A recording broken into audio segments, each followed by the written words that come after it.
দেখো আজ আমরা বুকস অ্যান্ড অথর্স নিয়ে আলোচনা করব। প্রথম হচ্ছে পাণিনি। পাণিনির লেখা বই হচ্ছে অষ্টাধ্যায়ী। অষ্টাধ্যায়ী বইয়ের লেখক হলো পাণিনি। তারপর হচ্ছে কালিদাসের লেখা কতগুলো বইয়ের নাম জেনে নাও। রঘুবংশম, কুমার সম্ভব, মালবিকাগ্নিমিত্রম, ঋতুসংহারা, মেঘদূত, অভিজ্ঞান শকুন্তলম। ঠিক আছে। রবীন্দ্রনাথ ট্যাগরের লেখা কয়েকটা বইয়ের নাম যেমন গীতাঞ্জলি, কাবুলিওয়ালা, গল্পগুচ্ছ এবং ন্যাশনালিজম।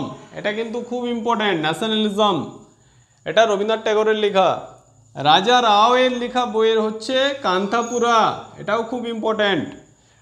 তুলসীদাসের লেখা বই হচ্ছে রামচরিতমানস, আর এ প্রসঙ্গে সন্ধ্যাকর নন্দীর লেখা হচ্ছে রামচরিত। জয়দেবের লেখা হচ্ছে গীত গোবিন্দ, এটা অনেকবার এক্সামে এসছে।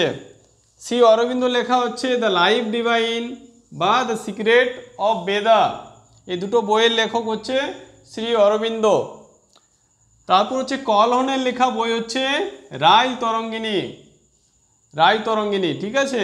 আর কে নারায়ণের লেখা বই হচ্ছে Malgudi days, the guide, the dark room. Okay. এই বুকস অ্যান্ড অথর সম্বন্ধে মানে আমাদের যে ডেসক্রিপটিভ একটা ক্লাস করা আছে, সেই ক্লাস পেতে হলে আমাদের চ্যানেলে অবশ্যই সার্চ করতে হবে।